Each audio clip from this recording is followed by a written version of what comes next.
ఎందుకంటే మిగిలిన యాడ్ అవుతున్నారు కదా, కానీ నాకు యాడ్ అయ్యేది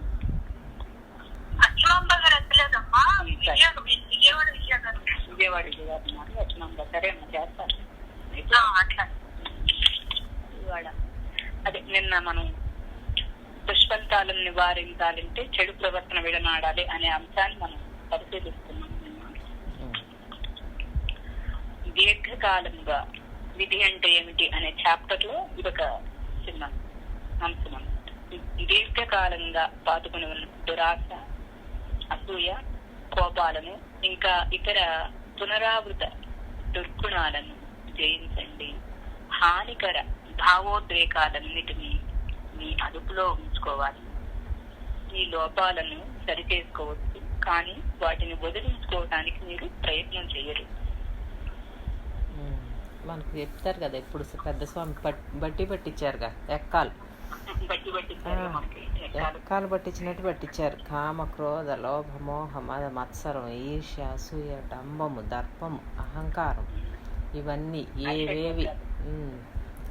ఏవేవి ఉన్నాయో అవన్నీ కూడా ఎప్పటికప్పుడు నిరంతరాయంగా రోజువారీ దినచర్యలో గుర్తుంచుకుని అవి కలుపు మొక్కలను పీకి పారేసినట్టు పారేయమన్నారు. అవే భగవంతుడికి మనకి అడ్డం అన్నమాట. అసలు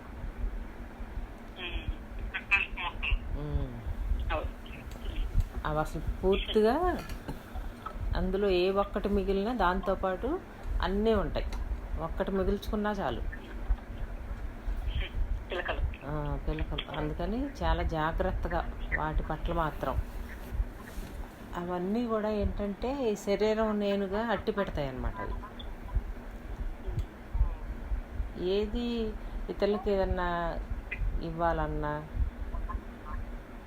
మనం అంటే ఇందులో ఉన్నాం కాబట్టి మనం ఏం మిగిలినయో లేకపోతే ఏదన్నా అది అనుభవంలో వచ్చినప్పుడు చూసుకోవటమే. కానీ సామాన్యంగా ఊరికే ఈ ఈర్ష్య, అసూయలు ఇవన్నీ ఒక్క సామాన్య జీవనం జీవించే వాళ్ళకే కాదు, సాత్వికంలోకి వచ్చాక కూడా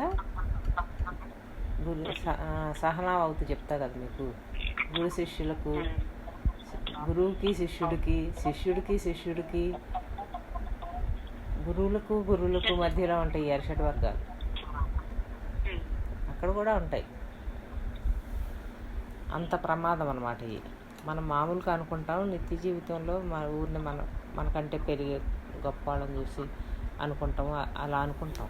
కానీ ఇక్కడ కూడా ఉంటాయి. మనం ఎన్ని చదవలేదు ఆశ్రమాల్లో శిష్యులు గురువు గారి పట్ల కొంచెం ముందు తెలుసుకునే తెలివైన విద్యార్థిని చూస్తే వాళ్ళు ఏమంటారు, గురువుగారు అతనికి అన్నీ చెప్పేస్తారు అనుకుంటారు, అతనంటే ఇష్టం అనుకుంటారు. అలాగే గురువులకు మధ్య కూడా ఉంటాయి. నీకు తెలియదు, ఈ ఆశ్రమాలు చూసా కదా నేను, నా శిష్యులందరినీ వాళ్ళు పట్టుకుపోయారు లేకపోతే వీళ్ళు పట్టుకుపోయారు, వాళ్ళకి అనుమానం అన్నమాట. వాళ్ళకి అనుమానంగా ఉంటుంది. ఎవరిన వచ్చి ఇంకొకళ్ళు ఎవరిన వచ్చి బాగా చెప్తే వాళ్ళు తట్టుకోలేరు, అమ్మో వీళ్ళందరూ మళ్ళీ అటు వెళ్ళిపోతారేమో అని. అంటే ఇక్కడ మనం తెలుసుకోవాల్సింది ఏంటంటే అంత గురువుల స్థానానికి వెళ్ళినా కూడా ఈ మళ్ళీ ఉంటాయి, నేర్చుకోవాలి. అక్కడ దాకా ఉండే ఈ అరిషడ్ వర్గాలు సామాన్య జీవనం జీవించే వాళ్ళ దగ్గర ఇంకా చెప్పాలా ఇంకా మనం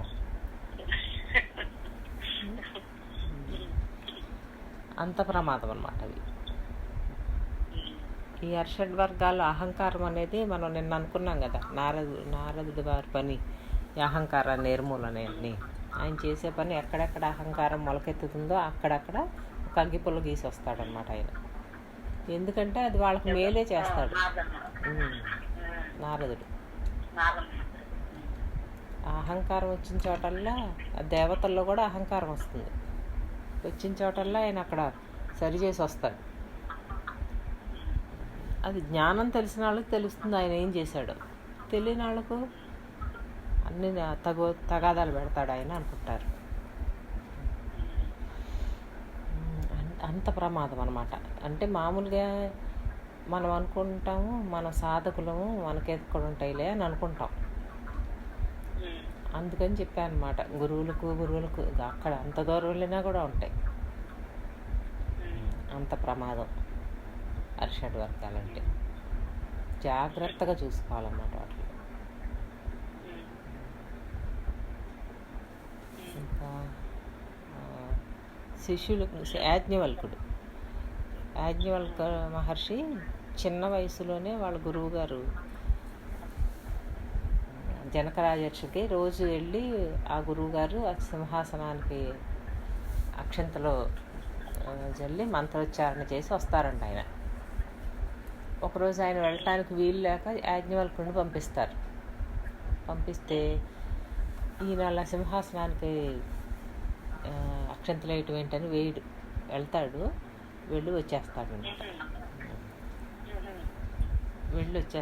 వచ్చేస్తే ఇప్పుడు గురువుగారు అడుగుతారు, ఆ పని చేయలేదు నేను అది అని చెప్తే, మనకు ఆ రాజుగారి వల్లే మనకి ఆశ్రమం నిలబడుతుంది, ఆయన అవన్నీ పంపిస్తున్నారు, అందుకని ఆ సింహాసనానికి మనం పూజ చేయాలి, ఆయన ఉండటం వల్లే మనకి ఇవన్నీ అందుతున్నాయి అని అంటే, యాజ్ఞవల్కుడే అని చెప్పి మరుసటి రోజు పంపిస్తే మరుసటి రోజు కూడా చేయకపోతే అప్పుడు గురువు గారికి కోపం వస్తుంది. అసలు ఎందుకు చేసావేలా అని అడగాలి కదా, ఎందుకు అక్షంతలు వేయటం లేదు అని అడిగితే కారణం చెప్తే వెంటనే అసలు ఇతను నా దగ్గర ఉన్న శిష్యుడు నాకు చెప్పేంతటి వాడా అంటాడు. నాకు గురువు ఆ పేర్లు గుర్తుండవు నాకు.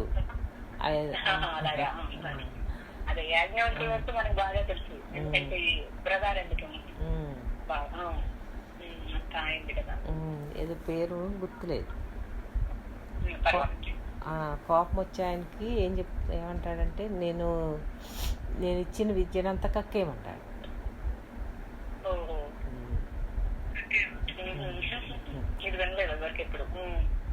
కక్కేయమంటే ఆయన గురువు ఆజ్ఞ కదా, కక్కేస్తే గురువు గారు చెప్పారనమాట, ఇది నాకు తిత్తిరి పక్షులు వచ్చి తిని వెళ్తాయని చెప్తారు. అది తిత్తిరి పక్షులు వచ్చి తిని వెళ్తే ఇక మరి యాజ్ఞవల్కుడు ఏం చేయాలి, ఈ గురువు ఇక వదిలేశారు కదా, అప్పుడు ఇక నాకు ఆ తర్వాత మార్గం ఎవరు చూపిస్తారు అని చెప్పి, అంటే సూర్యుడు గుర్తొస్తాడు, సూర్యభగవానుడు. ఇంకా నాకు ఈ సూర్యభగవానుడు అందించాల్సిందే ఆ తర్వాత అంతా అని చెప్పి సూర్యుని వేడుకుంటాడు.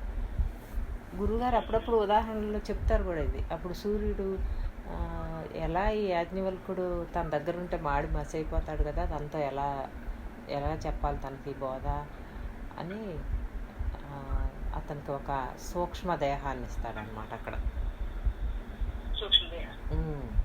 అక్కడ ఇచ్చి తనతో పాటు పరుగు పెట్టిస్తూ నేర్పుతాడనమాట. ఏంటది, అచల బోధ చెప్తాడు.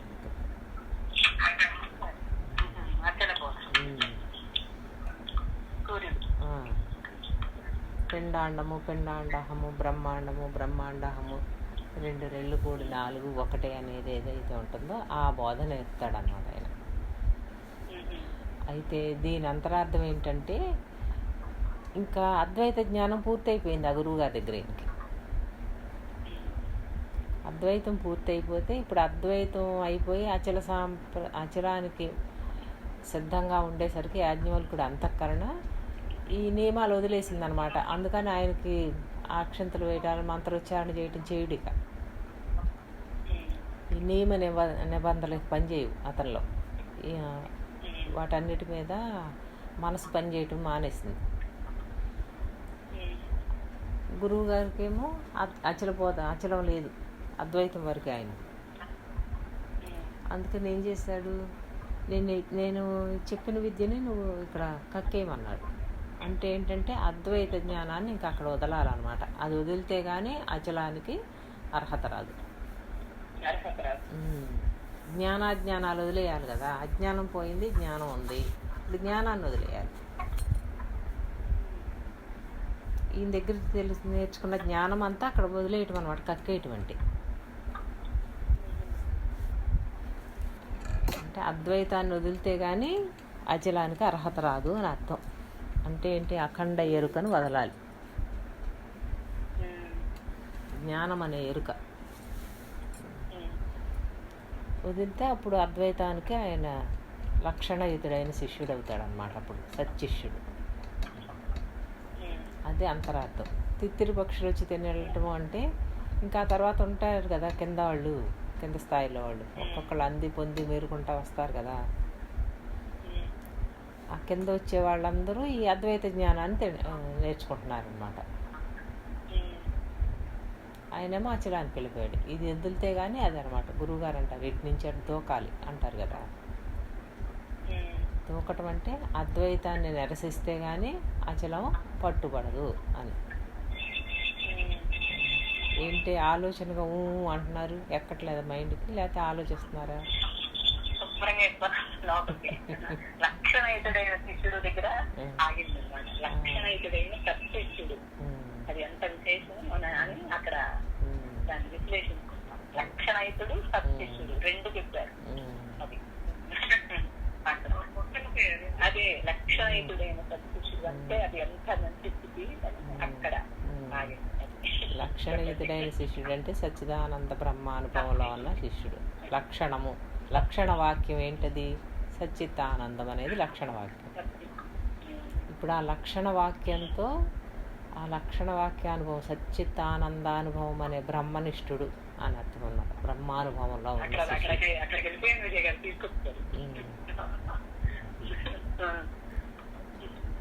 అది అద్వైతం నిరసిస్తే కానీ అచలానికి అర్హత రాదనమాట.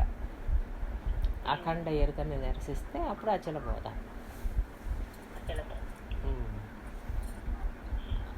జ్ఞాన అజ్ఞానాలను వదలటం అనమాట. అక్కడ పురాణాల్లో అలా అంతరార్థంగా చెప్పేవారు, మామూలుగా చెప్తే అర్థం కాదని.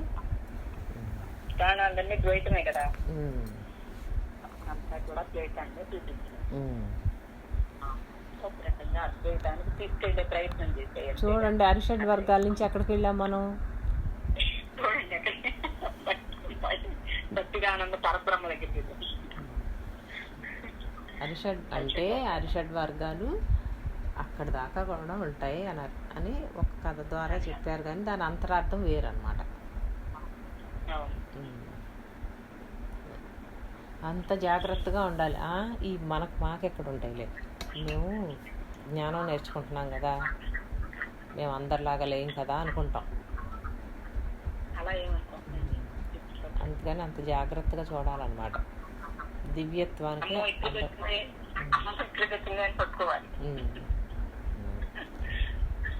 జాగ్రత్తగా వాటిని నిరసించాలి అరిషడ్ వర్గాలు.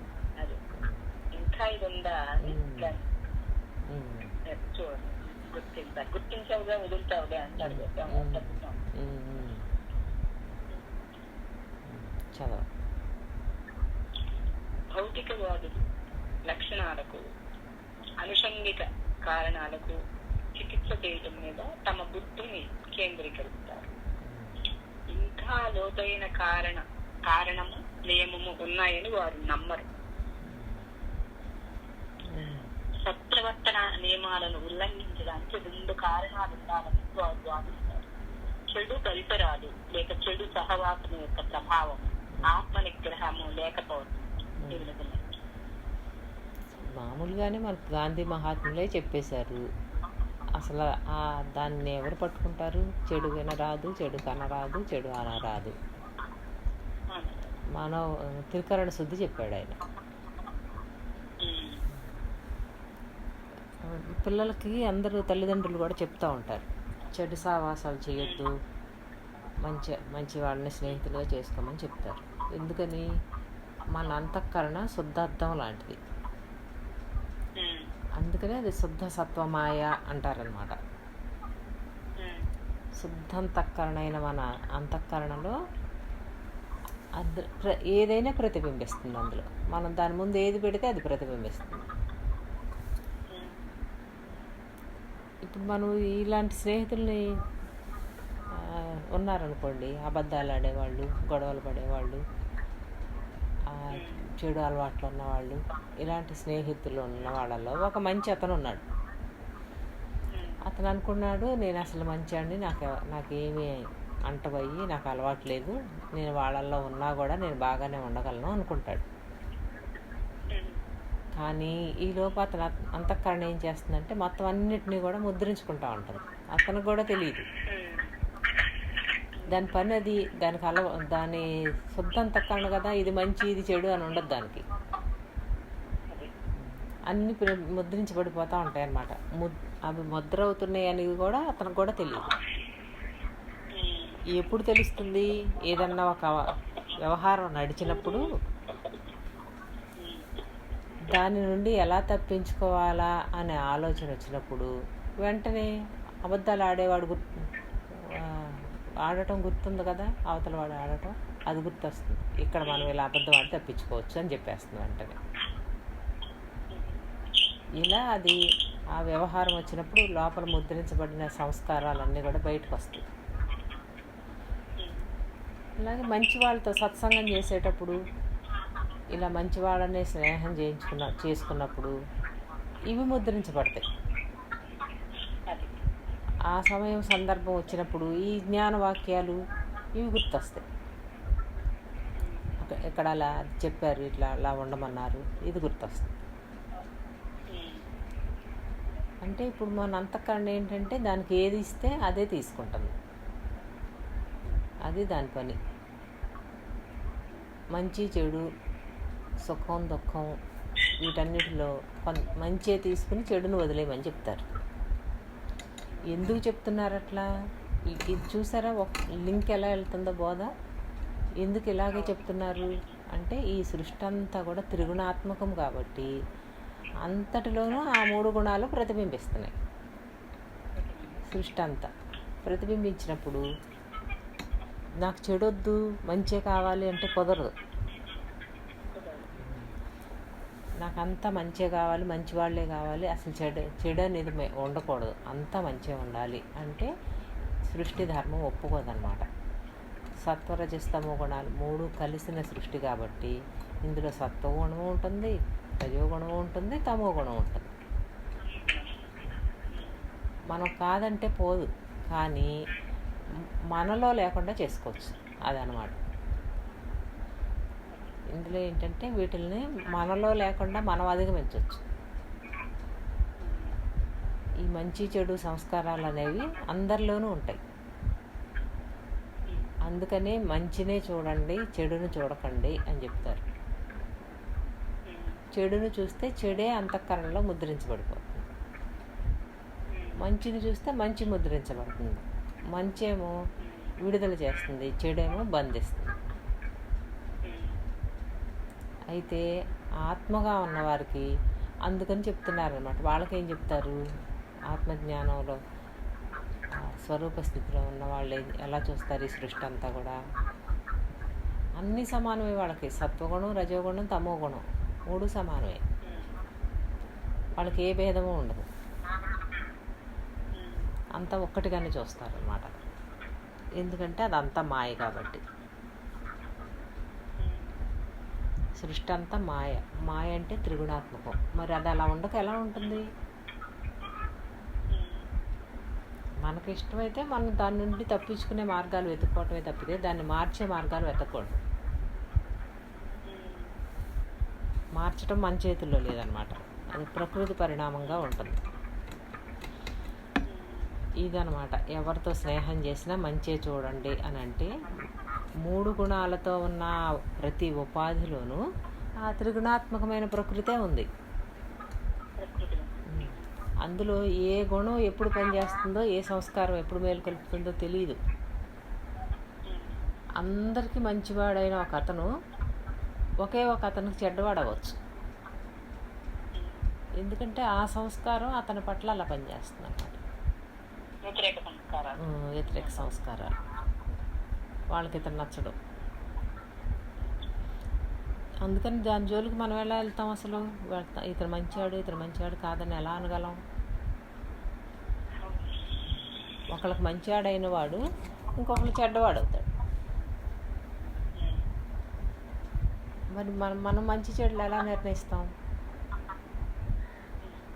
అందుకనే మనకేం చెప్తారంటే మోక్షం కావాలి అని అనుకున్న వాళ్ళు మొత్తం వదలమని చెప్తారన్నమాట. అంటే ఇదంతా లేనిది, త్రిగుణాత్మకమైన మాయ. లేనిదన్నప్పుడు వీడు మంచివాడు, వీడు చెడ్డవాడు, ఇలాంటివన్నీ కూడా ఉండవు అన్నమాట. ఇంకా అదంతా మాయ. అక్కడ ఆ సంస్కారం పనిచేస్తుంది. నేను ఈ రాజులందరినీ హతమార్చకపోతే భగవంతుడే వచ్చేవాడు ఆ అవతారం ధరించి. నేనేదో చేసేసాను అనుకుంటున్నానేంటి అనుకుంటాడు పరశురాముడు.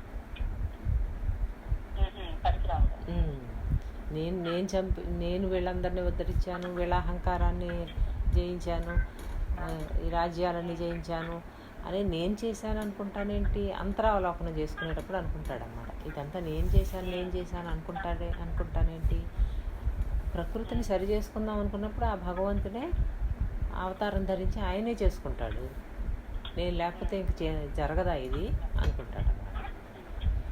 అనుకుని ఆ సంస్కారాన్ని వదిలేస్తాడు. అప్పుడు పూర్తిగా దత్తాత్రేయుడిని అనుసరించి జ్ఞానంలోకి వెళ్ళిపోతాడు అన్నమాట. మన సంస్కారాలు ఇలా ఉంటాయి అన్నమాట. లోపల నేనే చేశాను అని ఉంటాయి. అందుకని చూసుకుంటే ఏంటి, అక్కడ మనం ఏం చేయటం లేదు, ప్రకృతి నడిపిస్తాం. అదంతా ప్రకృతి పని, మనకేం సంబంధం అనుకుని మంచి చెడు సంస్కారాలు అన్నీ వదిలేస్తారనమాట. ఇంకా మనం వదలటం కాదు, ఎప్పుడైతే ఇదంతా మాయ అనే నిర్ణయం అయిందో అదే వదిలేస్తుంది అప్పుడు ప్రకృతి. ఇంకా ఒక్కొక్కటి చూసుకోవటం ఉండదు. ఇంకేంటి చూసుకునేది, మొత్తం మాయే. దాని పని అది. కాసేపు ఆ గుణం చూపిస్తుంది, కాసేపు ఈ గుణం చూపిస్తుంది ఒకే వ్యక్తిలో. ఎంతో సాత్వికంగా ఉన్నాను, నేను చాలా మంచి సాధకుడిని అనుకున్న వాళ్ళు ఎదుటి వాళ్ళకి వేరే గుణం కనిపిస్తుంది. దీన్ని ఎలా నిర్ణయిస్తాం? అందుకని అంతా మాయే అన్నమాట. దీన్ని బట్టి ఇంకా అరిషడ్ వర్గాలు ఇవన్నీ దేని మీద? లేని దాని మీద. ఇంకా దాన్ని ఒక్కొక్కటి వదిలించుకునేదేముంది, మొత్తం సున్నా చుట్టచ్చు అన్నమాట. చదువు. కానీ ఇంకా లోతుగా మనుష్యుల దుఃఖానికి గల నిజమైన కారణాలను చూసేవారు ఇలా చెప్తారు. ప్రస్తుత కారణాలు మిమ్మల్ని ఎంత ప్రభావితం చేస్తాయో గత జన్మ సంస్కారాలనే నిజమైన కారణాలు నిర్ణయిస్తాయి. ఒక చెడు అలవాటు వల్ల వచ్చిన రోగాన్ని వైద్యుడు నయం చేసి మీరు ఆ అలవాటును జయించకపోతే దాని బదులు ఇతర రోగాలు రావు. జీర్ణాశయంలో వ్రణాలను వైద్యుడు నయం చేసినా చెడు ఆహారాన్ని మానకుండా ఉంటే ఆ వ్రణాలు మళ్ళీ రావు, లేక ఇంకా ప్రమాదకరమైన రోగం రావు. దానికి నిజమైన కారణం దురాశ. తనకు ఏది మంచిదో ఆలోచించక తనకు నచ్చినవి మితిమీరి తినడం అని. అది పూర్వము నుండి వచ్చిన అలవాటని ఆధ్యాత్మికవాది తెలుసుకుంటాడు. ఆ అసలు కారణం తొలగించుకుని సలహా ఇస్తాడు. ఓకే, దురాశ అంటే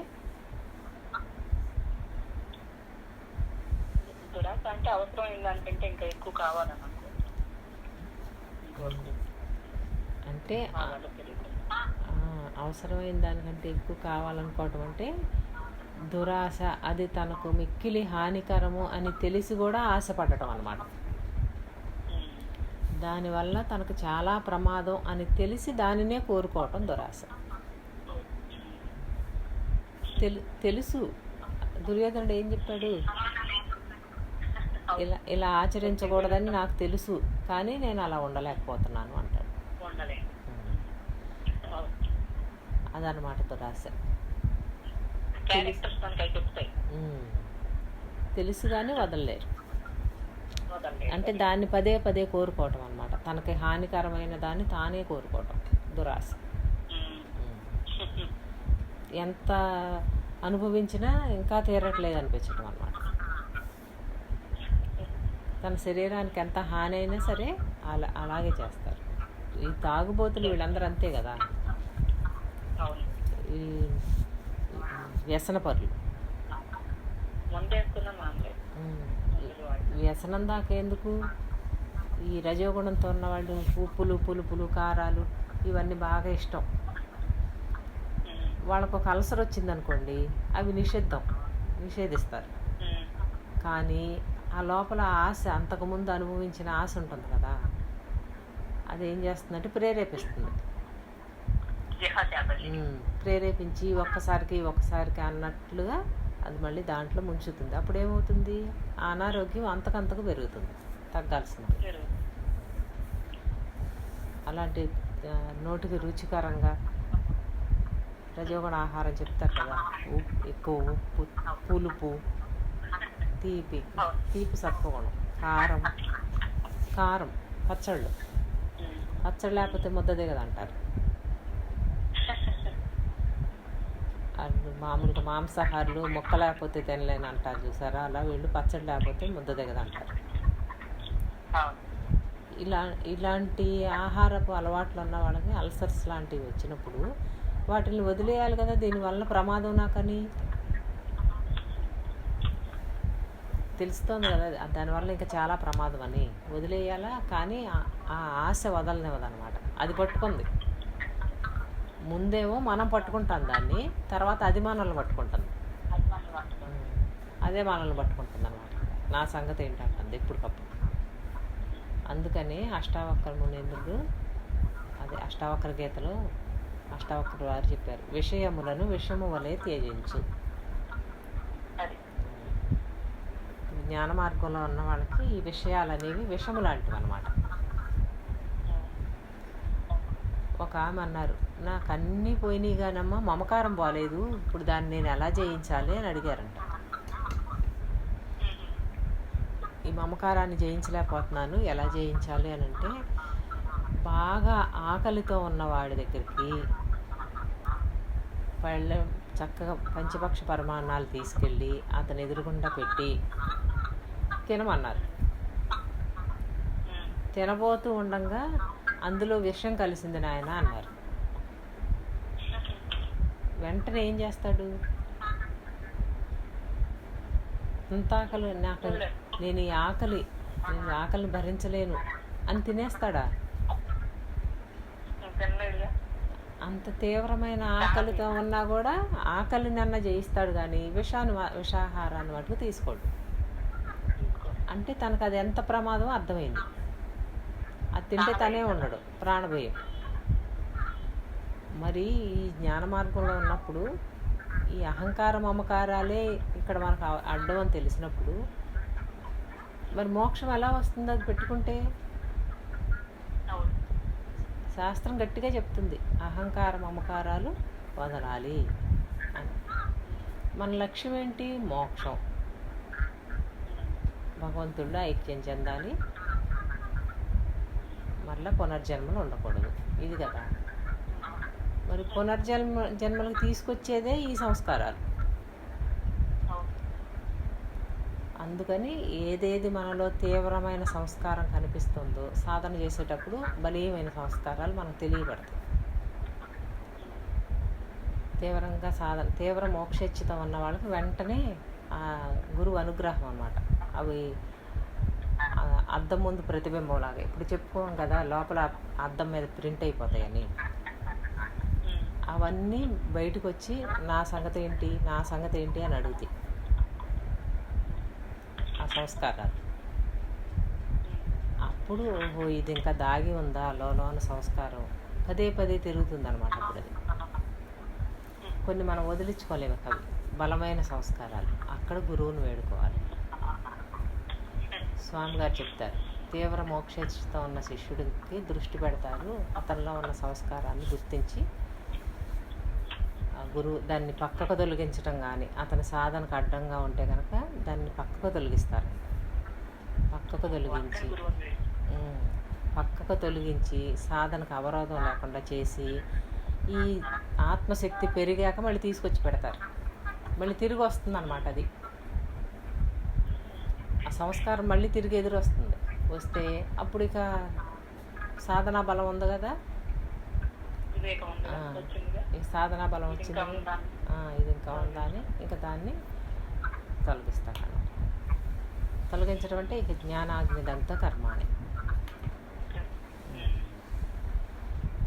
అంత కష్టం అన్నమాట. వీటిని వేసుకునేటప్పుడేమో వేసేసుకుంటాం, తీసుకునేటప్పుడేమో అంత కష్టం. ఎందుకంటే అవి మనల్ని పట్టుకున్నాయి, అందుకని కష్టం. ముందు మనం పట్టుకుంటాం, తర్వాత అవి మనల్ని పట్టుకుంటాయి. అంటే మన అంతఃకరణలో ముద్రించబడిపోతాయి అన్నమాట. అంతఃకరణ శుద్ధార్థం కదా. పదే పదే ఏది మనం ఒక పనిని చేసామో 21 సార్లు అలవాటుగా చేస్తే అది మనసు తీసేసుకుంటుంది, ఇంకా అదే చెప్పేస్తుంది. అందుకే చెప్తారు, సాధనలు కూడా 21 రోజు చేస్తే అది వదిలేస్తుంది, ఆ సాధన సహజమైపోతుంది.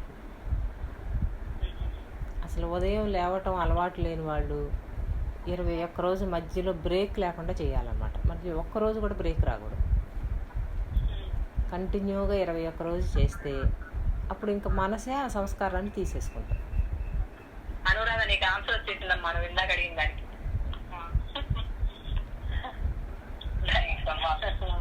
చూసుకున్నావు కదా, గమనించవలేదు. మనసు లక్షణం అన్నమాట అది. మనసు స్వభావాన్ని గుర్తించారు మన మహర్షులు. గుర్తించి మండల దీక్షలని పెట్టారనమాట. 21 రోజు కూడా కాదు, 40 రోజులని పెట్టారు. అప్పుడు 40 రోజుల్లో మూలానికంటా పోతుంది అది.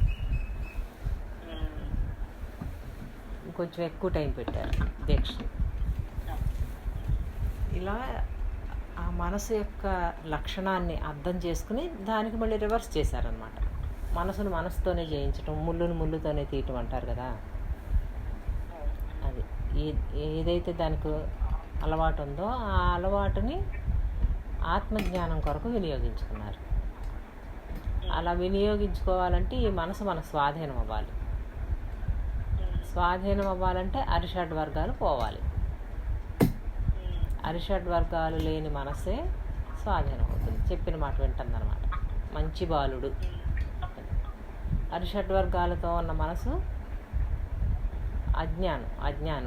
అజ్ఞానము అంటే అసలు మామూలుగా బాలుడు అంటేనే అజ్ఞాని అని అర్థం. తల్లిదండ్రులు నేర్పితే కానీ నేర్చుకోలేడు, చెబితే కానీ తెలుసుకోలేడు. ఏది మంచో ఏది చెడో పిల్లడికి తెలియదు. తను తోచినట్టు వెళ్ళిపోతూ ఉంటాడు. నిరంతరాయంగా తల్లి కాపలా కాసుకుంటూ ఉంటుంది, ఎక్కడ ప్రమాదంలో పడిపోతాడో అని. గోడ ఎక్కకూడదు, అక్కడి నుంచి పడతాననేది తెలియదు, ఎక్కేస్తాడు. అలా ప్రతిదీ వాళ్ళకి ఏది మంచో ఏది చెడు ప్రమాదం కూడా, తను ప్రమాదంలో పడేది కూడా తెలియదు అనమాట. తల్లి అందుకని అంత జాగ్రత్తగా కాపాడుకుంటూ ఉంటుంది. అదేవిధంగా బుద్ధి పరిధిలో ఉండి వివేకంతో ఉండి ఆ మనసును అంత జాగ్రత్తగా కాపాడుకుంటూ ఉండాలన్నమాట. ఎటు పడితే అటు పోనివ్వకుండా. అది వెళ్ళిందంటే, అలవాటు అయిందంటే ఇంకా అలివదు. కొత్తవి చేసుకోకూడదు, పాత వాటినేమో వదిలించుకోవాలి. ఆ మనసు అంటేనే హరిషడ్ వర్గాలు. ఉంది కదా శ్లోకం, కామయేష ప్రవేశ. భగవద్గీత నేను ఇప్పుడు బట్టి పట్ట అనుకుని రాదన్న.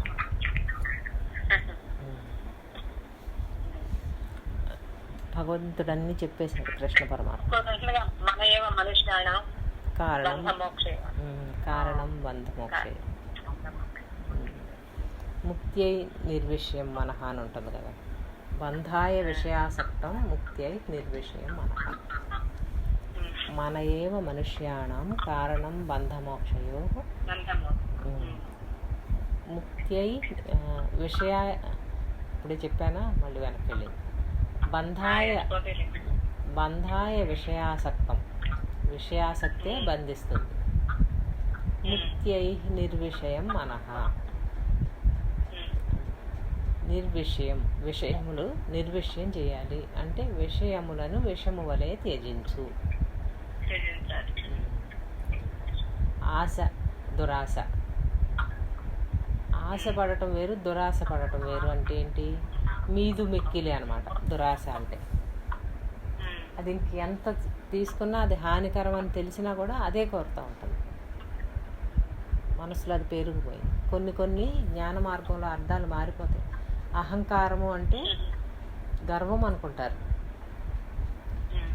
అహం అనేది ఏదైతే ఉందో అది శుద్ధం, అహం తనకు తానుగా ఉన్నప్పుడు పరిశుద్ధంగా ఉంది. ఈ అహం వెళ్ళి కారం అంటే దేంతో దాంతో కలిసింది. దేంతో కలిసింది? శాస్త్రం ఏం చెప్తుంది? దేహము నేను అనుకుంది, దాంతో కలిసింది. ఇప్పుడు ఈ అహంకారం దేహము నేను అనేది అహంకారం. ఇక్కడ వేరే అహంకారం ఏమి లేదు. దేహము నేను అనేదే అహంకారం. అలాగే ఇలా ఇలా శాస్త్రంలో దురాశ అంటే ఇదనమాట. ఎవరిదన్నా చూసి ఆశపడటం దురాశ, పేరాశ అంటారు. కానీ దురాశ అంటే ఏదైతే తనకు హానికరమో దానిని పదే పదే కోరటం దురాశ. తెలిసి కూడా దాన్ని వదిలించుకోలేకపోవడం. ఇప్పుడు ఈ అరిషడ్ వర్గాలన్నీ అలా ఉంటాయి మనలో. వాటిని జయించడం అలా కష్టం. మన ఎదురుగుండా వస్తే కానీ అది మనకు అర్థం కాదు. కానీ కొంత దూరం నడిచాక ఈ దైవాసుర సంపద్ విభాగ యోగంలో దైవీ లక్షణాలు, అసురీ లక్షణాలు తీసుకుని మనం చెక్ చేసుకోవచ్చు. మనల్ని మనం గుర్తించవచ్చు అనమాట. నిష్పక్షపాతంగా గుర్తించాలి. గుర్తిస్తే మనకే తెలుస్తుంది ఏమేమి పోయినాయో, ఏమేమి ఉన్నాయో, ఏవి వదలాలో, ఏవి పట్టుకోవాలో. సంస్సుజాతీయంలో కూడా ఉంటుందన్నమాట ఇవన్నీ. ఇంకా వేదాంతాతీత అచ్చుల సింధువులు అయితే ఇంకా పూర్తిగా ఎక్కడి వరకు నిరసిస్తారంటే కళ్యాట్లు పడకుండా, క్లాసుమెంట్ తగ్గకుండా బ్రహ్మజ్ఞానం కావాలంటారంట. అంటే ఏంటంటే ఏం కష్టపడకూడదు, తన క్లాసులు ఏం తగ్గకూడదు, కానీ బ్రహ్మజ్ఞానం కావాలని వెళ్తారంట. అది కూడా చెప్తారు అందులో. నిన్నేం చెప్పుకున్నాం? మన దాంట్లో చెప్పుకున్నాం, శరీరాన్ని శ్రమ పెట్టాలి, మనసుకి జపం, బుద్ధికి విచారణ. ఇవన్నీ ఈ పని చేయించుతూ ఉండాలి. దీంతో ఇదేమి చేయకుండానే నాకు బ్రహ్మజ్ఞానం కావాలని వెళ్ళాడంట. ఇచ్చేయండి, ఇప్పటికిప్పుడు ఇచ్చేయాలి. ఇలా ఉంటారు మహాత్ముల జీవిత అనుభవాలు చదువుతుంటే. ఇలా వచ్చేవాళ్ళు కూడా ఉంటారు వాళ్ళ దగ్గర. షిరిడి బాబా దగ్గరకు వచ్చాడు కదా, టాంగా దిగి ఒక అతను ఇస్త్రీ బట్టలు వేసుకుని జేబులో తలతల్లాడే నోట్లు పెట్టుకుని హడావుడిగా వచ్చేసి, బాబా నాకు బ్రహ్మ విద్య చెప్పు అన్నాడు.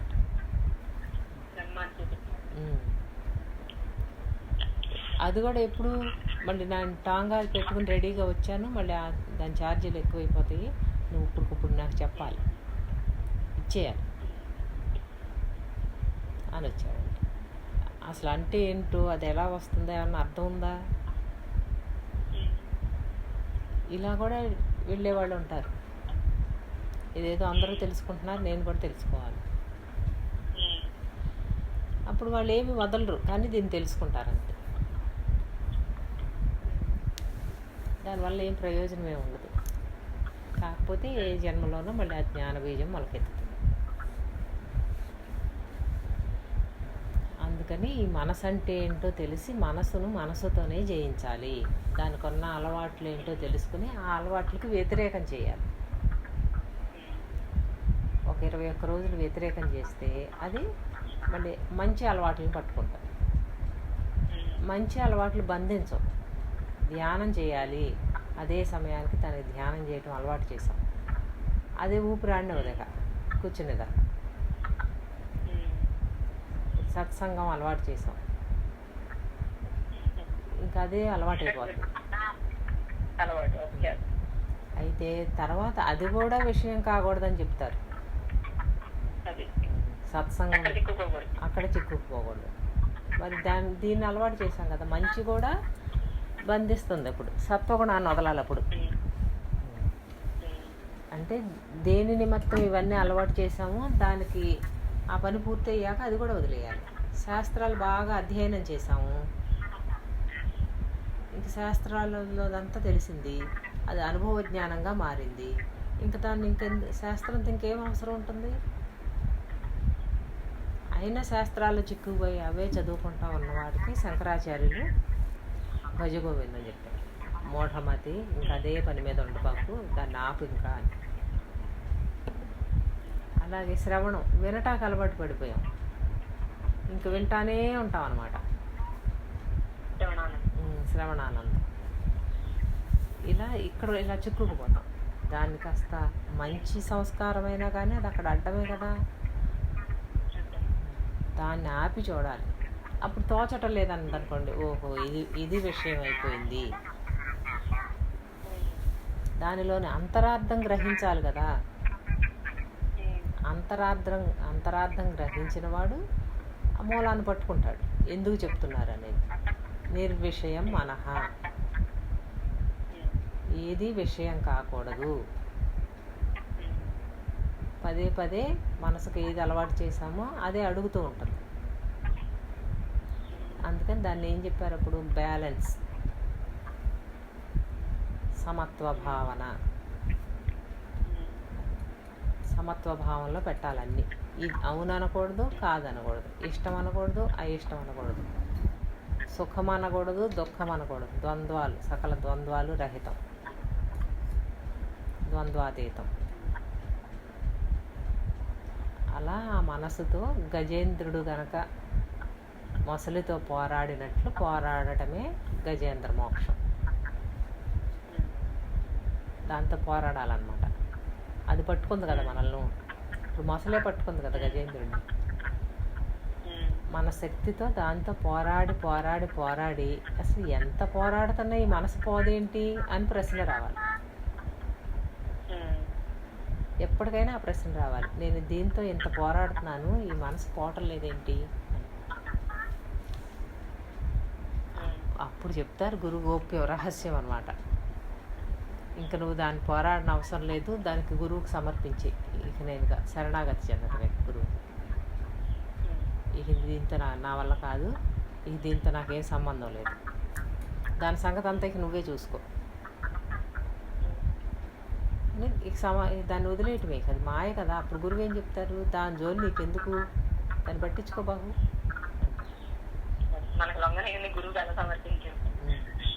ఎదురుగుండా చూడండి, అక్కడ ఎక్కడో ఎండమావుల్లో నీళ్లు కనిపిస్తున్నాయి, పరుగు ఆపేశాడు ఒకడు, అక్కడ నీళ్లు లేవని. ఇంకొకడేమో పరుగు పెడుతున్నాడు నీళ్ళు ఉన్నాయని. అక్కడ నీళ్లు లేవని ఇక నిర్ణయించుకున్నవాడు ఏం చెప్తున్నాడు, ఆయన పరిగెత్తడాకరా, అక్కడేమి నీళ్లు లేవు, అదంతా ఉట్టిదే అని చెబుతున్నాడు. వీడు వినటల్లా, వాడంతటాడు పరిగెడితే కానీ వాడికి జ్ఞానం రాదు. అలాగే ఆనందం ఈ విషయాల్లో ఉందని జన్మలుగా పరిగెడుతున్నాం అన్నమాట. ఈ జన్మలో తీరుతాయని వచ్చే జన్మకి కారణాన్ని నేర్చుకుని మళ్ళీ ఆ కారణంతో తిరిగి వచ్చి ఆ జన్మతో ఏమైనా తీర్చుకోవటం, ఇప్పుడు పరిపూర్తి చేసుకోవటానికి వచ్చాము ఈ జన్మని, పూర్వ వాసనల్ని పూర్తి చేసుకోవటం. ఊరుకుంటున్నామా, కాదు, మళ్ళీ వేసుకుంటున్నాం కొన్ని లోపల బ్యాంక్ బ్యాలెన్స్, అది మళ్ళీ జన్మకు వస్తుంది. ఇలా పరిగెత్తి ఒకడు అలసిపోయాడంట. ఇది కాదు కారణం అని బుద్ధ భగవానుడు ఏం చేశాడు, ఏంటి దీనికి కారణం అని తపస్సు చేశాడు. అన్నీ ఆపేసి తపస్సు చేశాడు. అయినా ఆయనకు జ్ఞానోదయం కాల, అంటే ఆ తపస్సు బలం చాలలేదన్నమాట. ఆహారం మానేసి చూశాడు, ఉపవాసాలు చేశాడు, అలా అన్న తెలియబడుతుందేమోనని. శరీరం క్షీణించిపోయింది కానీ ఆయన జ్ఞానోదయం అవ్వాల. అప్పుడు ఇంకా తీవ్రమైన వేదన వచ్చిందన్నమాట ఆయనకి. నాకెందుకు ఇది తెలియటం లేదు, దీనికి కారణం ఏంటి, దుఃఖాలకు కారణం ఏంటో నాకు తెలియటం లేదు అని తీవ్రమైన తపనతో ఎప్పుడైతే అక్కడ ఇక ఆ తపనకి ఇంకా ఏమంటారు దాన్ని, ఎండ్లెస్ అన్నమాట. ఇంకా అది అయితే నాకు ఇది ఈ జ్ఞానోదయం అన్నా కావాలి, లేకపోతే ఈ దేహాన్నన్నా వదిలేయాలి. అంత తపన వచ్చిందనమాట. అంత తీవ్రమైన తపనలో నుంచి ఆయనకి జ్ఞానోదయం అయింది. అంత తపన ఉండాలి మనకు ఆ భగవద్ దర్శనం అవ్వాలంటే, జ్ఞానోదయం కావాలి అంటే అంత తపన ఉండాలి. అంటే అంత తీవ్రంగా ఇక దాన్ని ఇక ఇది నాకు అవసరం లేదు అని వదలగలగాలి. ఇది నాకు చాలా ప్రమాదం, నా సాధనకు కానీ దేనికి కానీ ఇది నాకు అవసరం లేదు. ఇంత దూరం వచ్చాక ఈ చిన్న సంస్కారం ఇలా కనిపిస్తుంది ఏంటి?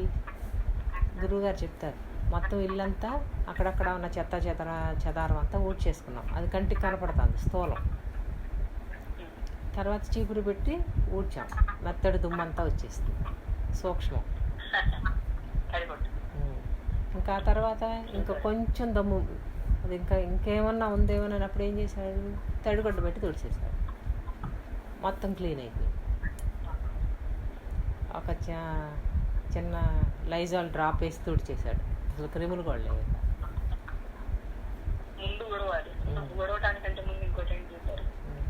ముందు స్థూలంగా కనపడే వాటన్నిటినీ, మనకు తెలియబడే వాటన్నిటినీ ఏరాలి. ఆ వేరగానే అడుగున ఉన్న సూక్ష్మం వస్తుంది. అప్పుడు సూక్ష్మంలో ఉన్నవన్నీ అవి కాదనాలి. అక్కడ ఏం లేదు, అవి నేను కాదనటమే. అన్నిటికంటే తేలిక పద్ధతి. దాన్ని ఏదో తీసి పక్కన పెడదాం అనుకుంటే అది ఇంకా బలంగా పనిచేస్తాయి. నేను శుద్ధ జ్ఞాన స్వరూపం అని చెప్పారు కదా గురువుగారు. ఈ ఉపాధులు ధరించకముందు నా స్వరూపం ఏంటి? దాంట్లో ఈ త్రిగుణాలు లేవు. శరీర ధర్మం, శరీర భావన లేదు, అరిషడ్ వర్గాలు లేవు, ఏమీ లేవు. నువ్వు ఆత్మస్వరూపుడివి, శుద్ధ జ్ఞానస్వరూపుడి, చిన్మాత్రుడివి అని చెప్పారు. అది పట్టుకొని ఇప్పుడు ఏం చేయాలి? జ్ఞానాగ్ని దగ్ధ కర్మాణి. నా స్వరూపంలో ఇది లేదు, నేను దేహం కాదు, నేను మనసు కాదు, నాకు అరిషడ్ వర్గాలు లేవు, నాకు ఆశా వ్యామోహాలు లేవు, ఏ కోరికలు లేవు, అహంకార మమకారాలు లేవు. నేను కేవల చిన్మాత్ర స్వరూపం. ఈ భార్య, భర్త, పిల్లలు, అత్తమామలు, కొడుకులు, కోడళ్ళు, వాళ్ళకు వచ్చే కష్టాలు, సుఖాలు, దుఃఖాలు, విషయాలు, ఈ విషయాల వల్ల వచ్చే అనుభవాలు, అవి పోవటం వల్ల వచ్చే దుఃఖాలు, ఆస్తులు, నష్టాలు, కష్టాలు, ఇవన్నీ కూడా శరీరానికి సంబంధించినవే కానీ శుద్ధ చిన్మాత్ర స్వరూపమైన నేనుకు సంబంధించినవి కాదు. ఇంకప్పుడు దాంతో పోరాడిన అవసరంలా, అది నేను కాదు.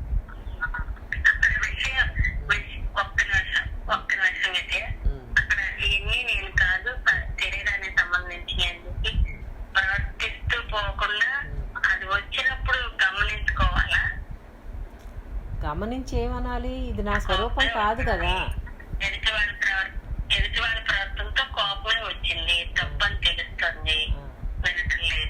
అమ్మా, ఇది ఇంకా స్థూలం. నేను చెప్పింది ఎక్కడ చెప్పాను వినండి. నేను ఎక్కడ చెప్పాను? మీరు ఇంకా బాగా స్థూలంగా చెప్తున్నారు. దాన్ని ఇక్కడ చెప్పింది సూక్ష్మం. అన్నీ చేసుకోగా చేసుకోగా చేసుకోగా చివరిలో ఏమైనా మిగిలిన సంస్కారాల దగ్గర చెప్తున్నారు.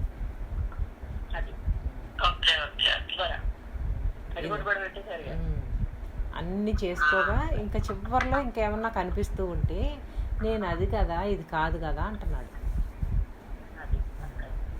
అక్కడ చెప్తున్నాడు.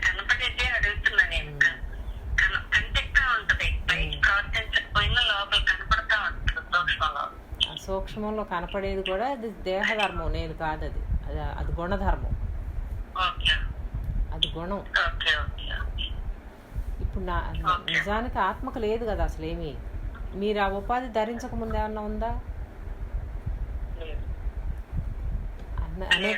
అనేక జన్మల సంస్కారాల్లో ఇలా మంచి చెడు సంస్కారాలుగా పోగుపడ్డాయి. మెహర్ బాబా చెప్పేది అది. మంచి చెడు సంస్కారాలు మనలో ముద్రించబడి, ఇది మంచి, ఇది చెడు. ఆ పచ్చళ్ళు తినేవాడికి ఆ తినటమే మంచి, వాడికి. ఆ తాగుబోతు వ్యసనపరుడికి అది తాగటమే తనకు మంచి. అంటే దానివల్ల వచ్చే ఆనందమే తనకు మంచి అన్నమాట. దేహానికి వచ్చే చెడు తనకు పట్టదు. ఇంకా ఇవన్నీ మన లోపల ముద్రించబడిపోయినాయి. ఎదటి వాడికి తెలుస్తుంది ఇది కాదని. అలాగే మీలో సాక్షికి తెలుస్తోంది అది కాదని. మీ సాక్షికి ఇది ఉండకూడదని తెలుస్తోంది. తెలిసినా పదే పదే అదే వస్తుంది. అంటే మనం అంతకుముందు ఈ మంచి చెడు సంస్కారాలకు బలం ఇచ్చామన్నమాట. ఇది మంచి ఇది చెడు అని. అక్కడ చెప్పాలన్నమాట, ఇది అంత మాయే కదా, మనసు కదా అని మీ లోపల దాన్ని వదులుకోవాలి. ఆ స్పందనను గుర్తించాలి. లోపల వచ్చిన ఆ స్పందన ఇదే కాదు, సంతోషం కూడా. బాగా ఆనందపడిపోతూ ఉంటారు చూసారా, దాన్ని కూడా గుర్తించాలి. మనం దాన్ని గుర్తించం, దీన్ని గుర్తిస్తాం. రెండు మనసే. ఇక మనం కిందకి వెళ్ళిన కొద్దీ ఈ మనసు గురించి చెప్పుకుంటే అది ఎప్పటికీ అవ్వదు, అంత ఉంటుంది చాట భారతం.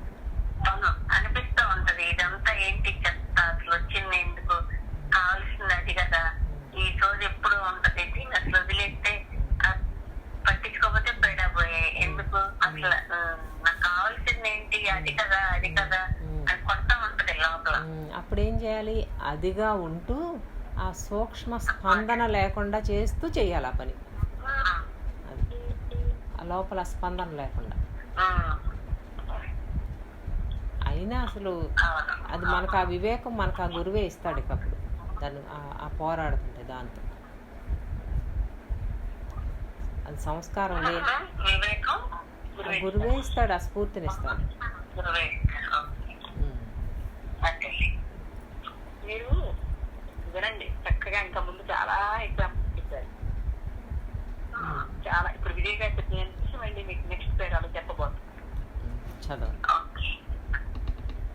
మనసు అంటే చదవండి.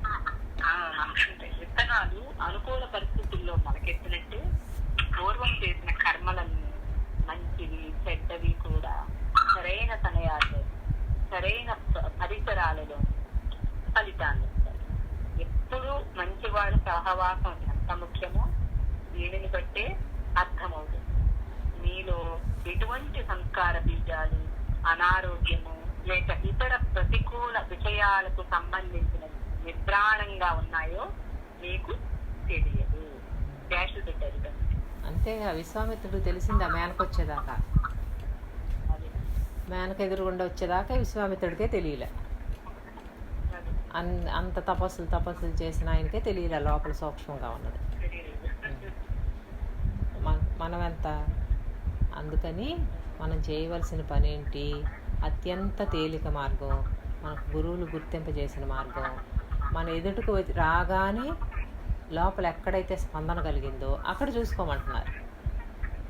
మంచి అవకాశం అన్నమాట. మనకు ఎదురుగుండా ఏదన్నా వచ్చి ఆ కర్మ సంబంధం ప్రేరేపిస్తుంటే ఈ కదలిక లోపల ఎందుకు కదిలింది, దీనికి అవసరమా అంటే దీనికి ఏదో ఇంకా జగద్భ్రాంతి ఉందని అర్థం. అది వదలలేకపోతుంది అన్నమాట. ఆ మంచి చెడు సంస్కారాలు పనిచేస్తాయి. అంటే ఈ జగత్తు అసత్యము మొట్టమొదట చెప్పిన యోగానంద గారు ఏం చెప్పారు, మొట్టమొదట్లో ఇదంతా భగవంతుని స్వప్నం. అసలు స్వప్నం అంటేనే మాయ కదా, లేనిది కదా. ఆ భగవంతుని స్వప్నంలో జీవుడు ఇంకో స్వప్నం, వీడి మనసు.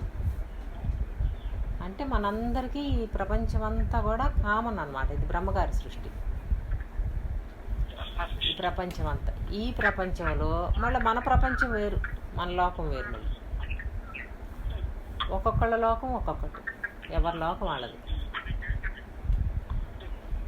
మొత్తం సమిష్టి బ్రహ్మాండంలో ఎవరి పిండాండం వాళ్ళకి, ఎవరి లోకం వాళ్ళకి.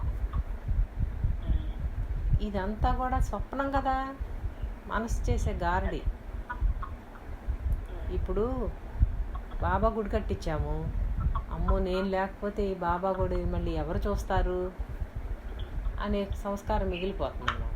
అందుకని ఏం చేశారు, ఆ గుడికి మళ్ళీ తర్వాత ఎవరైతే మళ్ళీ దాన్ని అందుకోవాలో వీళ్ళు ఉండగానే ఇంకొకరికి నేర్పాలన్నమాట, ఇంకొకరిని తయారు చేసుకోవాలి. అప్పుడు ఆ సంస్కారం పూర్తయిపోతుంది, ఇక ఉండదు.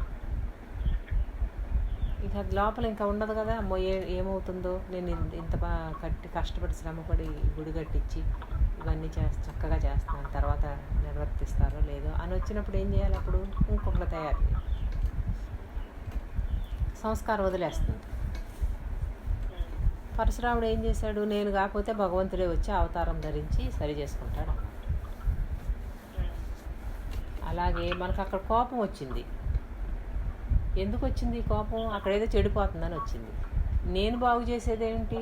ఇంకొకళ్ళు ఎవరో బాగు చేసుకుంటారు దానికి సంబంధించిన వాళ్ళు. నాకెందుకు ఇది? ఇలా గుర్తించాలి కదా వదలాలంటే. అది ఇంకొకళ్ళు పూర్తి చేస్తారు. దాన్ని పూర్తి చేసేవాళ్ళు ప్రకృతిలో మళ్ళీ ఇంకొకళ్ళు వస్తారు అక్కడ. అది ఫిల్అప్ అయిపోతూ ఉంటుంది ఎప్పటికప్పుడు. ఇది ఎక్కడ వరకు నడుస్తుంది? జ్ఞానంలో 5 సద్గురువుల వరకు కూడా నడుస్తాను. ఒక సద్గురువుకి ఇంక దీంతో ఈ విశ్వ ప్రణాళికలో కూడా విసుగుబుట్టి ఇంక ఇది కూడా కాదు అని వేడుకుంటే ఆ అచల మార్గంలోకి ఎలా అయితే వెళ్తున్నారో అప్పుడు ఈ కింద ఉన్న 56 మంది ఒకళ్ళు ఫిల్ వచ్చి ఆ 5 ఫిల్ చేసేస్తున్నారు. ఈ కింద 7,000 మందిలో ఒకళ్ళు వచ్చి ఇందులో కూర్చుంటున్నారు. ఎక్కడికక్కడ ఇది పూర్ణమే. గురువులు ఏం చెప్తున్నారు? అయ్యో నేను ఇంత జ్ఞానం నేర్చుకున్నాను, ఒక్కళ్ళు కూడా ఈ జ్ఞానం వృధా పోతుంది, నాతో పాటు పోకూడదు అనుకుని ఏం చేస్తున్నాడు? ఒక 2 శిష్యులను తయారు చేసుకుంటున్నాడు. ఒక 2 శిష్యులను తయారు చేసుకుని ఇక మనం చేయాల్సిన పని లేదు, ఇక పూర్తి అయిపోయింది, ఇక అవసరంలా అనుకుని వదిలేయగలుగుతున్నారు కదా. ఏ సంస్కారాన్ని పట్టుకెళ్ళట్లేక చివరికి ఆఖరికి జ్ఞాన సంస్కారాన్ని కూడా మళ్ళీ ప్రకృతికే ఇచ్చేసి ఒక 2-3 తయారు చేసి వాళ్ళు వెళ్ళిపోతున్నారు, తరిస్తున్నారు. ఇలా ఎక్కడికక్కడ అది పూర్తి చేసుకుంటుంది ప్రకృతి. ఆ స్ఫురణను అదే ఇస్తుంది. ప్రకృతే దైవం, తల్లే దైవం. అది పూర్తి చేశాక వదిలేస్తుంది. అది అమ్మదయ్య అంటే. అమ్మదయ్య అంటే ఏంటి? ఎప్పటికప్పుడు అమ్మ ఆ సంస్కారం నుంచి విడుదల చేస్తుంది. మనం అడిగితే దాని నుంచి తప్పిస్తుంది. ఇంకొకళ్ళు వస్తారు అందులోకి.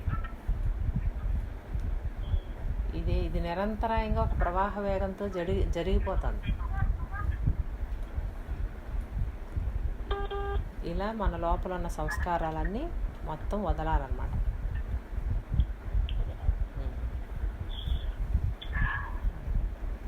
తాగుడు పట్ల కోరిక అనే పూర్వజన్మ సంస్కార బీజం మీ చైతన్యంలో ఉందనుకోండి. మీరు ఈ జన్మలో ఎన్నడూ తాగలేదు, కానీ ఒకరోజు పార్టీలో తాగుతారు. అకస్మాత్తుగా తాగుడనే కోరిక మిమ్మల్ని ఆవహిస్తుంది. క్రమంగా అది మళ్ళీ అలవాటుగా మారింది. మీ గత జీవితాన్ని అనుసరించిన సంస్కారాలు ఇప్పటికే మీలో దాగి ఉన్నాయి. మీరు ఇప్పుడు చేసిన పని వల్ల అవి తిరిగి మొలకెత్తడానికి తగిన పరిస్థితులు కల్పించబడ్డాయి.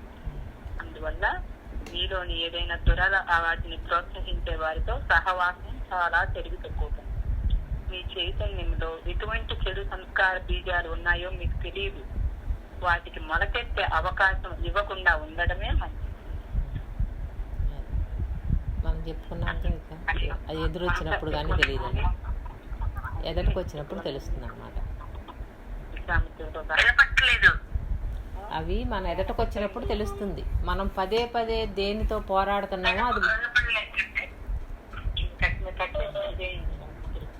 పదే పదే మనం ఒక విషయంతో పోరాడుతున్నాము అంటే అది మనకి గట్టిపడి సంస్కారం అయిపోయిందని అర్థం. అందుకని దానికి వ్యతిరేకం చేయాలన్నమాట. అప్పుడు ఇది నా స్వరూపంలో లేదు, ఇది నేను కాదు, ఇది తర్వాత జన్మకి కారణం వేస్తుంది అన్నమాట, బీజం వేస్తుంది. అది అంత తీవ్రంగా పనిచేస్తుంది అంటే తర్వాత జన్మకి కారణ రూపంలో అది బలంగా పదే పదే పనిచేసి గట్టి పెడుతుంది. గట్టిపడిందంటే మళ్ళీ అది అంతే వచ్చేస్తుంది. అందుకని ఏ ఆలోచనని ఏ విషయాన్ని పదే పదే లోపల తిరగనివ్వకూడదు. అందుకనే ఏం చెప్పారు? అది వచ్చినప్పుడల్లా పదే పదే బ్రహ్మాకార వృత్తి పెట్టమన్నారు. ఆత్మను భావించు, బ్రహ్మమును భావించు, పదే పదే. దానికి రివర్స్ అనమాట. అది రాగానే ఆ చెట్టుకి కూర్చోవాలి. ఇది నేను కాదు, నేను ఆత్మను, నేను బ్రహ్మము. ఆ బ్రహ్మాకార వృత్తి పెట్టుకోమన్నారు. తెలిసి అంటే శుద్ధ జన్మాత్ర స్వరూపము. మనం అసలు మన స్వరూపమే అది. అంతకు పూర్వం చేసిన అలవాట్ల వల్ల అభ్యాస బలంతో అది పదే పదే మనల్ని తన వైపు లాక్కుంటాం. ఇప్పుడు ఏం చేయాలి? అసలు ఇది నా సంస్కారంలో లేదు, ఇది మధ్యలో వచ్చి పడింది. ఇది మధ్యలో అలా అభ్యాసాల వల్ల అభ్యాస బలంతో వచ్చింది. అందుకని తెలిసి జ్ఞానాగ్ని దగ్ధ కర్మాణి అంటే వచ్చింది. అయితే ఏంటి ఇప్పుడు? అది నేను కాదు కదా. దాంతో పోరాడటం కూడా ఆగిపోతుంది అన్నమాట. ఏం చేస్తుంది అది? నీళ్ళ మీద కర్ర పెట్టి కొడుతూ అలా లాగాలంటే అలా లాగుతాయి.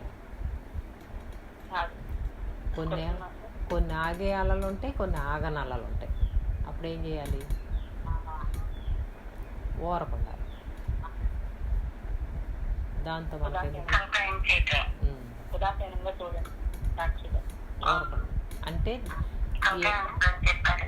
అంటే ఏంటంటే దేహాత్మ భావనని మిగల్చడానికి ప్రయత్నం చేస్తుంది అన్నమాట. అది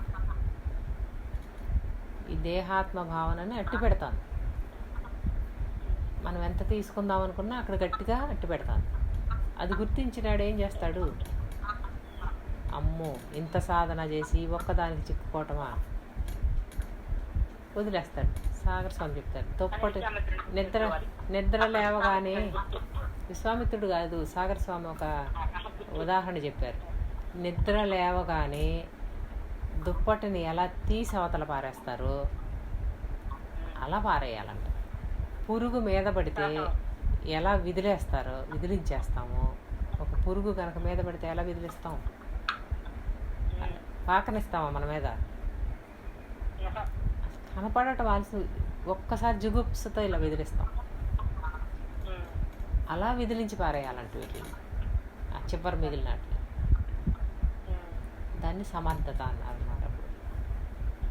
ఇది ఇంత నేర్చుకుని ఏదో చెప్తారు చూసారా, ఒక సామెత ఉంటుంది, ఏదో ఇంత తెలివి తెలిసి ఇంటి అనుకోవాల చచ్చాడంట అని చెప్తారు.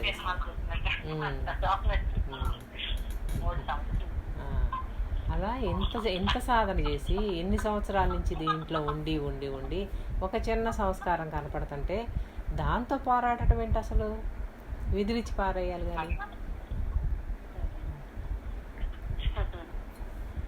ఇలా గురువులు చెప్పిన వాక్యాలని అక్కడ పెట్టుకోవాలన్నమాట. ఆ స్ఫురణ రావాలి. స్ఫురణ రావాలి. దీంతో పోరాడటం ఏంటి? అసలు నేను నా బలం ఎంత, దాని బలం ఎంత? నాది ఆత్మశక్తి, అదేమీ లేని చిన్మాత్ర స్వరూపం అసలు నాది. అజ్ఞానంలో ఏర్పరచుకున్న సంస్కారాలు అలా బలంగా పనిచేస్తుంది, కానీ అది నేను కాదు కదా. 84 లక్షల జన్మల ద్వారా రావటం వల్ల పోగుబడ్డ సంస్కారాలు అవి. ఎప్పుడెప్పుడో కూడా ముందుకు వస్తున్నాయి. అది నేను అయిపోవటం ఏంటి? అసలు ఊహ, జస్ట్ థాట్. అది జస్ట్ ఆబ్జెక్ట్, ఒక థాట్. అది మనల్ని భయపెట్టడం ఏంటి? ఇలా దానిని విదిలిచ్చేయాలన్నమాట.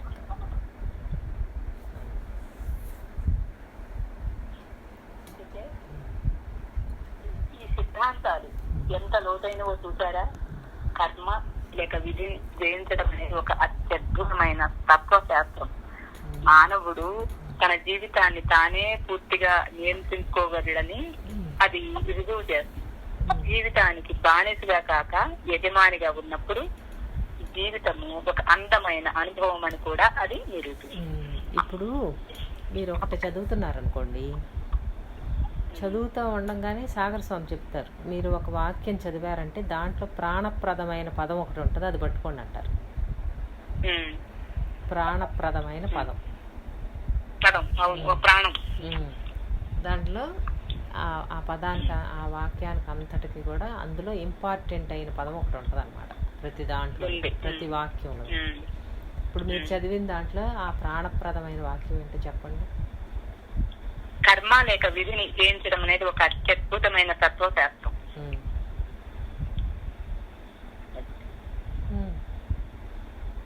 అదే అదే అందులో ప్రాణప్రదమైన పదం స్థలం అంటారు.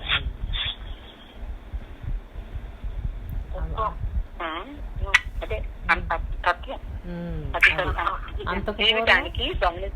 తత్వం ఏంటి? ఇక్కడ ఈ తత్వం అనే పదం వాడాడు అని రావాలన్నమాట. అంటే ఏంటి? కర్మ విధి అనేది చెప్పేశాడు, అయిపోయింది. పూర్వం పార్టీలో చూడండి ఎంత చక్కగా మారుస్తున్నారు మళ్ళీ. కర్మని విధిని ఇప్పటి వరకు చెప్పుకొచ్చారు మనకు. ఇక కర్మ విధి అనే పదాలు మనం అందులో చెప్పుకో అవసరంలా. అందులో వచ్చిన కొత్త పదం ఏంటి ఇప్పుడు? తత్వం. ఇప్పుడు తత్వం అంటే ఏంటి అనే ప్రశ్న అది ప్రాణప్రదం అన్నమాట. తత్వం, తత్వం అనే శాస్త్రం అంటే తత్వశాస్త్రం అంటే ఏంటి? మనకి ఇప్పుడు వేదాలు ఉపనిషత్తులు చెప్పినవి అన్నమాట. బ్రహ్మజ్ఞానం, బ్రహ్మ విద్య, నేనెవరు అదెవరు, తత్ ఏంటి త్వం ఏంటి, తత్ అంటే ఏంటి త్వం అంటే ఏంటి, ఇలాంటి తత్వాన్ని గురించిన శాస్త్రాలు. ఇక దాని కర్మ విధి అని గురించి పూర్తయిపోయింది. ఇప్పుడు ఏం చేయాలి? ఇక అంతఃకరణ శుద్ధి అయింది అనమాట. ఇప్పటికి వదిలిచ్చేసాం దాని పేడ. ఇందాక వదిలిచ్చేసాం కదా, ఇక అయిపోయింది. చూడండి, బీజానికంటే తీసేసాం ఇంకా దాన్ని, విదిలించేసాం. పురుగు విదిలించినట్టు విదిలించేసాం. ఇక అది మనం కాదు. అంతఃకరణ శుద్ధి అయింది. ఇప్పుడు మన స్వరూపం ఏంటి అది ముందే మనం ఇంతవరకు చెప్పుకోవటం వల్ల చెప్పుకున్నాం, కానీ ఇప్పుడు చక్కగా నడిపిస్తున్నారు అనమాట. ఇవేమీ లేనప్పుడు ఈ తత్వం ఏం చెప్తోంది? దానికి ముందే ఒక హెచ్చరిక చేశారుగా, ఈ సిద్ధాంతాలు ఎంత లోతైనవో చూసారా అని ఒక క్వశ్చన్ మార్క్ పెట్టారు. ఇప్పుడు సిద్ధాంతానికి తీసుకెళ్తున్నారు అనమాట. లోతైన సిద్ధాంతం, లోతైన అధ్యయనం. అంతఃకరణ ఖాళీ చేసుకుని దాన్ని నిర్విషయం చేసుకుని మళ్ళీ అలా ఉండమనలా. అక్కడ మళ్ళీ తత్వం ఏం చెప్పిందో దాన్ని ప్రవేశపెట్టాలంటే పూర్ణం చేయాలి. దాన్ని పూర్ణం చేయాలన్నమాట. ఖాళీ చేసాం. ఆ పిచ్చి పిచ్చి విషయాలు, కోరికలు, వ్యామోహాలు, వాటిల్లో ఏమి సుఖం లేదని వాటిని ఖాళీ చేసాం. పెద్ద స్వామి గారు చెప్తారు, ధనంలోనే సుఖం ఉందనుకున్నప్పుడు ఏసీలో ఉన్నాము, ఏదో వినరా అని వార్త విన్నాం. ఎందుకు చెమటలు పట్టాలి? ఏసీలోనే ఉన్నాడుగా, చెమటలు పట్టకూడదని కదా ఏసీ వేసుకుంది. మరి కానీ చెమటలు పట్టినవి ఏంటి అంటే ఏంటి అర్థం? ఆ చెమటలు పట్టినవి అనే అసౌకర్యం ఒక ధనం వల్లే పోదు. అవన్నీ సమకూర్చుకుని అన్నీ ఏర్పాటు చేసుకుని అందులో ఉండి ఇక నాకేమీ కష్టాలు లేవు అనుకుంటే కాదు.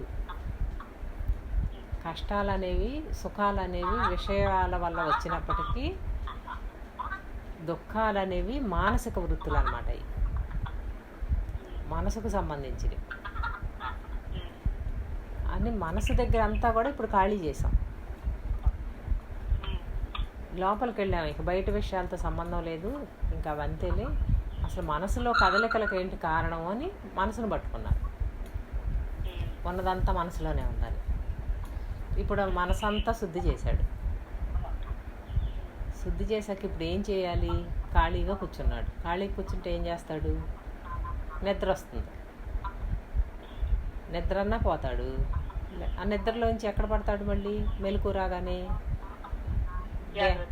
మళ్ళీ ఈ జగత్తులో పడిపోతాడు. మళ్ళీ పూర్వ అభ్యాసం పనిచేస్తూ ఉంటుంది. ఇప్పుడు అందుకని ఏం చేయాలి? ఈ ఖాళీ చేసిన ఈ శుద్ధాంతఃకరణలో జ్ఞాన బీజాలు, తత్వాన్ని నాటాలన్నమాట. ఇప్పుడు తత్వాన్ని విచారణ చేయాలి. నేనెవరు అదెవరు, జీవుడెవరు ఈశ్వరుడెవరు, ద్వంద్వాలు. నేను అనుకునే ఈ నేనెవరు, నాకు మూలం ఏంటి, నేను ఎక్కడి నుంచి వస్తున్నా, ఈ జన్మకర్మలు సత్యమేనా? ఇవి ఎంతవరకు సత్యం? ఎక్కడి నుంచి ఎక్కడి వరకు సత్యం? శాస్త్రం ఏం చెప్తుంది? ఆత్మ చావు పుట్టుకలు లేనిదే చెబుతాను. ఆత్మకు అసలు జనన మరణాలు లేవు అని చెప్తున్నారు. మరి జనన మరణాలు లేని ఆత్మగా నాకు అనిపించకుండా నేను చచ్చేవాడిని పుట్టేవాడిని అని ఎందుకు అనిపిస్తుంది? ఇలా ఇది శోధన అన్నమాట. ఇంకది లోతైన అధ్యయనం. ఇందా చెప్పారు కదా,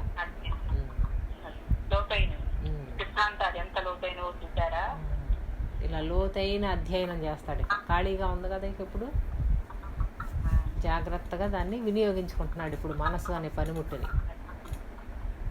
కత్తికి 2 వైపులా పదునుంది. దాని మీద జాగ్రత్తగా నడవాలన్నమాట. ఇటు చూస్తేనేమో అనంతమైన విషయాలు, జగత్తు. అటు చూస్తేనేమో తత్వం. తత్వంలో నిలబడాలంటే ఇది వదలాలి. ఇది వదిలితే కానీ అది రాదు, అది ఉంటే కానీ ఇది పోదు. గురువుగారు చెప్తారు, పెళ్లి చేస్తే పిచ్చి కుదురుతుంది అన్నారంట ఎవరు.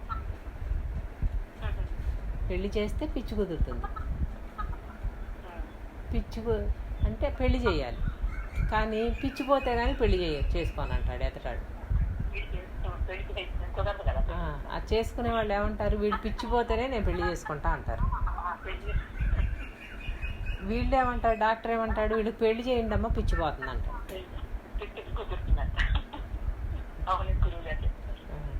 ఇప్పుడు ఇది ఎలా? ఇక్కడ అన్నమాట. ఇది ఇక్కడ చెప్పారు. అది ఈ తత్వశాస్త్రాన్ని అంతటిని అధ్యయనం చేస్తూ ఉంటే అనంత విషయ జగత్ అంతా కూడా ఈ పక్కన ఉంది. ఇటు చూస్తే లోతైన తత్వం ఉంది. ఈ తత్వంలో మునగాలి అంటే దాన్ని వదలాలి. దీంట్లో మునగాలి అంటే మొత్తం సమస్త విషయ జగత్తునంతా కూడా నిర్విషయం చేసేయాలి. అప్పుడు కానీ ఇది రాదు. ఇది రావాలి అంటే అది పోవాలి, అది పోవాలి అంటే ఇది రావాలి. ఇది వస్తే కానీ అది పోదు, అది పోతే కానీ ఇది రాదు. అదనమాట. అందుకని వివేక చూడమంటే చెప్తారు. అయితే ఇక నాకు ఈ జ్ఞానం రాదా అని అడిగారు శిష్యుడు. అడిగితే నువ్వు ఎంతకెంతకు దీన్ని పట్టుకుంటూ ఉంటావో అంతకంతకు అది నిన్ను వదిలేస్తూ ఉంటుందని చెప్తారు. అది గుర్తు. జ్ఞానాన్ని ఎంతకెంతకు లోతైన విషయంగా పట్టుకుని దాంట్లో మమేకమైపోతూ ఉంటామో అంతకంతకు విషయ జగత్తు దానంతట అదే వదులుతా ఉంటాం. ఇటు పెట్టాలన్నమాట దాన్ని. అందుకని చెప్పారు ఆత్మ బ్రహ్మాకార వృత్తి. పదే పదే ఇదే భావన చేస్తూ ఉంటే నెమ్మదిగా అది వదులుతూ ఉంటాం. అది వదులుతూ ఉంటుంది, ఇది బలపడుతూ ఉంటుంది. అది ఇక చివరికి ఏం తెలుస్తుంది? దాన్ని వదలాల్సిన అవసరం లేదు, అది అసలు సత్యమే కాదు. ఇంకా దాన్ని వదిలేదేంటి? లేనిది కదా అది. ఇంకా స్వప్నం కదా. ఇక్కడ కానీ రాలేదు. మొట్టమొదటే చెప్పేశాడు ఆయన స్వప్నం అని. అక్కడ పట్టుకుంటే పోలా.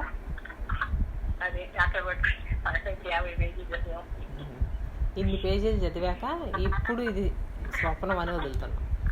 అసలు మొదలు పెట్టేటప్పుడే చెప్పాడు ఆయన, ఇది అనగనగా లేని రాజు కదా అని.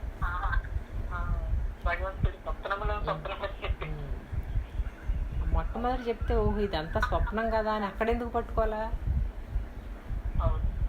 దాంతో పోరాడి ఇక నా వల్ల కాదని గజేంద్రుడిలాగా అప్పుడు వదిలాడు అనమాట. అసలు ఇది స్వప్నం అంటే లేనిది కదా, వస్తుంది అది. అదేం చేస్తుంది? లేనిది ఏం చేస్తుంది మనల్ని? పిల్లలు అలా కథలో పడిపోతారనమాట. అక్కడ రాజు లేడు, 7 కొడుకులు లేరు, 7 చేపలు లేవు, అక్కడ ఏమీ లేదు. కానీ అనగనగా ఒక రాజు అని మొదలు పెట్టగానే వాళ్ళు వెంటనే వాళ్ళ దృష్టి అంతా కూడా రాజును ఊహించేసుకుంటుంది, కొడుకులను ఊహించేసుకుంటుంది, చేపలను ఊహించేసుకుంటుంది, అవి ఎండిని ఎండలేదనేది ఊహించుకుంటుంది. కథలో మమేకమైపోతుంది ఆ పిల్లవాడి మనసు. కథ అంతా అయిపోయినాక అక్కడ రాజు ఉన్నాడా, కొడుకులు ఉన్నారా? ఆ కథ అయిపోయింది, కథ కంచికి మనం ఇంటికి. కథ అయిపోయింది, అయిపోయాక ఆ రాజు లేడు, ఆ కొడుకులు లేరు, ఆ చేపలు లేవు, చెరువు లేదు, ఏమీ లేదు. కానీ ఆ చెప్పే టైంలో వాడు తాదాప్యత చెంది కథ అది అయిపోయాడు. అది అయిపోయాడు. కానీ అది లేనిది, ముందే లేనిది అని తెలిస్తే దాంతో కలవగలడా? లేనిది అని తెలియకుండా వేసిన ముసుగే మాయ. ఆ మాయ ఏం చేస్తుందంటే లేని దాన్ని ఉన్నదిగా చూపిస్తుంది అన్నమాట. ఏది లేదో అది సత్యంగా చూపిస్తుంది. అప్పుడే దాంతో తాదాప్యత చెందగలుగుతున్నాడు. ముందే ఇది లేనిది, ఇది కళ అని తెలుసుకుంటే అన్నీ చేస్తూ ఉంటాడు. సరే ఏం జరుగుతుందో అది జరుగుతుంది, జరగని అంటాడు. జరిగేదాన్ని, ఆ మాయలో జరిగేదాన్ని ఎవరు ఆపగలరు? లేనిది కదా అది. ఏ పని మానడు, చేస్తూనే ఉంటాడు. కానీ జరగాల్సింది ఏదో జరుగుతుంది అంతే. దాంతో పోరాడాడు, ఆ విషయంతో దాంతో తాదాప్యత చెందడు. విడుదలయ్యి విలక్షణంగా ఉండి సాక్షిగా ఉండి చేస్తూ ఉంటాడు. ఏది బంధించదు అతన్ని. అప్పుడు తెలిసిన వాడిని ఇంకేం బంధిస్తుంది?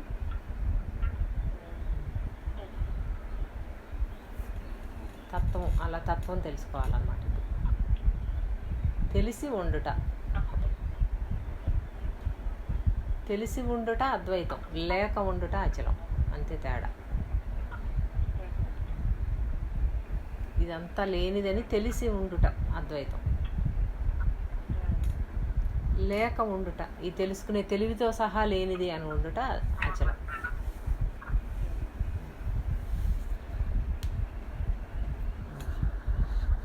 చదువు టైం అయిపోయిందా?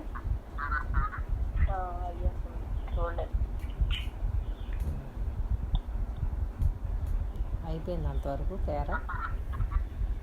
ఆ పేరు అయిందండి. తర్వాత కూడా ఇంకా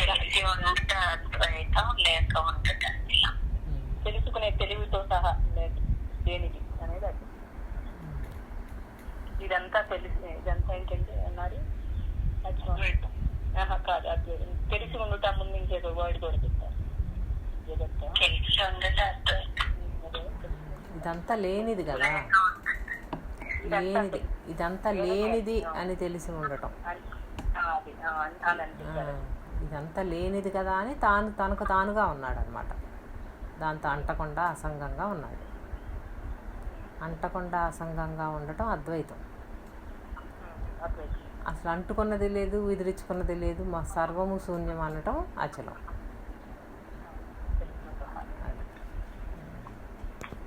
ఇంకా రేపు